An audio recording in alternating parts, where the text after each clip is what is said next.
मेरे बहुत सारे फ्रेंड्स, मेरे बहुत सारे दोस्त मुझे मैसेज करते हैं कि जो है किसी कंपनी का वर्क परमिट मिल जाए कि हम वहाँ से आए पाकिस्तान से और आके यहाँ पर काम शुरू करते हैं। देखिए मेरी एक बात को समझिएगा, दुबई के अंदर 100 में से 30% लोग कामों पे हैं और 70% लोग जो हैं वो जॉब हंटिंग के ऊपर है, जो जॉब ढूंढ रहे हैं, सर्च कर रहे हैं। अब दुबई के अंदर जितनी भी कंपनीज हैं, अगर आपको वीज़ा देती हैं, उनका 8 से 10 हज़ार रुपये एक वीज़े के ऊपर खर्चा आ जाता है, ठीक है।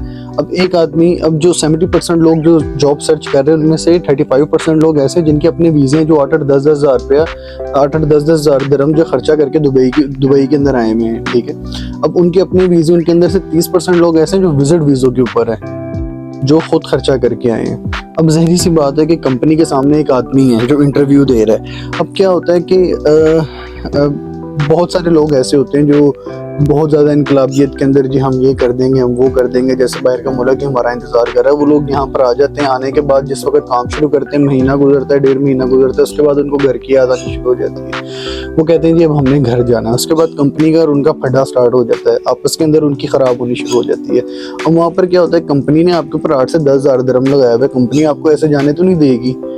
अब आप कहते हैं जी मुझे घर जाना है, वहां से जो है वो लड़ाई स्टार्ट हो जाती है। तो ज़ाहिर सी बात है, कंपनी के सामने एक वो आदमी बैठा हुआ है जिसका अपना वीज़ा है या जो विजिट वीज़े के ऊपर है। अब कंपनी उससे काम करवाती है, 2 महीने 1.5 महीना उसको चेक करती है वो क्या काम कर रहा है। अगर आदमी काम कर तो फिर उसको वीज़ा देते हैं, फिर उसके ऊपर 8-10 हज़ार दिरहम जो है वो कंपनी खर्चा करती है। तो ये है कि अगर आप पाकिस्तान के अंदर हैं और आप ये सोच रहे हैं कि मुझे वर्क परमिट मिल जाए, और अगर आपको किसी कंपनी का वर्क परमिट मिल भी जाता है, आपको यानी कि आपने आना है, काम शुरू करना है, तो उसमें एक बात याद रखिएगा, बकरा बन के आइएगा।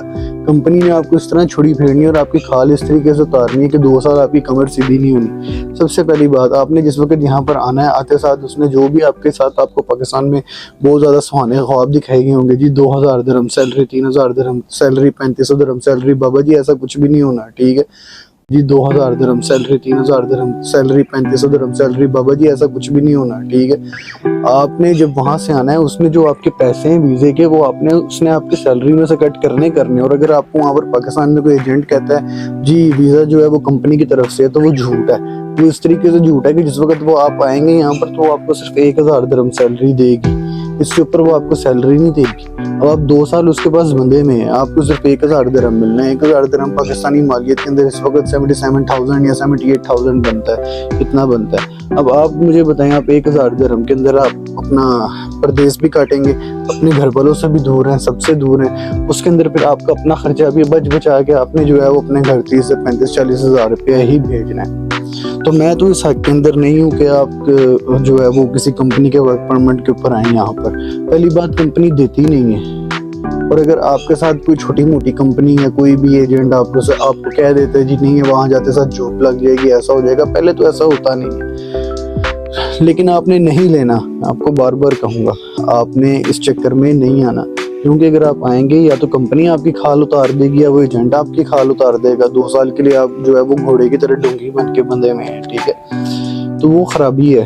तो आप जो है वो सिंपल हल है, मैंने आपको बताया है, या तो आप विजिट वीज़ा लें, या तो फिर आप कोई ऐसा स्पॉन्सर ढूंढें जो आपको स्पॉन्सर करे और आपको वीज़ा दे, जिस बंदे का आपको पता हो कि आपको तंग नहीं करेगा। क्योंकि यहाँ पर लोग बहुत ज़्यादा तंग भी करते हैं, आपको ब्लैक लिस्ट कर देंगे या फिर आपको जो है वो वीज़ा देने में तंग करेंगे। यानी बहुत सारे मामलात हैं, बहुत सारे फड्डे हैं। तो आपको तो सबसे पहले वो आदमी चाहिए जो आपको स्पॉन्सर, अगर आपको वीज़ा देता है, क्योंकि आज़ाद वीज़ा दुबई का नहीं है, मैं ऑलरेडी आपको बता चुका हूँ, आपको कोई ना कोई कंपनी ही वीज़ा देती है।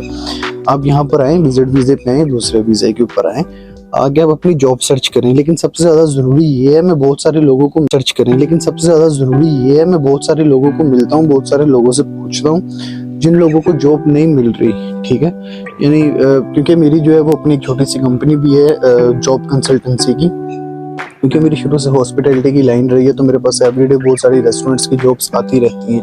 तो उसके अंदर ये बहुत सारे लोग जो है कॉन्टेक्ट करते हैं। जब मैं उनसे पूछता हूँ कि आपको जॉब क्यों नहीं मिल रही, तो आप करने क्या आए हो पाकिस्तान से, काम करने, क्या काम जानते हो, काम कोई नहीं जानते, स्किल क्या है, स्किल कोई नहीं है। तो भाई सबसे पहले जिस वक्त आप पाकिस्तान से निकल रहे हो, आपके पास कोई ना कोई स्किल होनी चाहिए, कोई ऐसी स्किल होनी चाहिए जिसके ऊपर आप यहाँ पर इजीली जॉब ढूंढ सको। आप कहो जी मैं सिर्फ काम करने जा रहा हूँ, क्या काम करोगे? आपके पास कोई स्किल होगी तो आप कोई काम करोगे ना, स्किल के बिना तो आप कोई काम नहीं कर सकते। हेल्पर की जॉब मिलेगी, या फिर वॉशरूम कहीं पे साफ कर रहे होगे, यहाँ फिर कुछ और कर रहे होगे, और वो जॉब जो है वो ज़ाहिर सी बात है वो फिर मिलती नहीं है। जॉब उसी को मिलती है जिसके पास कोई स्किल होती है। आपको वीज़ा मिल गया, आप दुबई एंटर हो गए। अब दुबई आने के बाद आगे आपने किस तरीके से सारा सर्वाइव करना है। अगर आपको जॉब नहीं मिल रही, उस जॉब ना मिलने की जो आपके पास स्पेस है उन दिनों की, उसके अंदर आप अपना किस तरीके से सर्वाइव कर सकते हैं विदाउट इन्वेस्टमेंट, विदाउट, अगर आपके पास जॉब नहीं है तो आप किस तरीके से अपने सारे मामलात पूरे कर सकते हैं, वो मैं नेक्स्ट वीडियो में इंशाल्लाह आपको बताऊंगा पूरी डिटेल के साथ हर चीज़।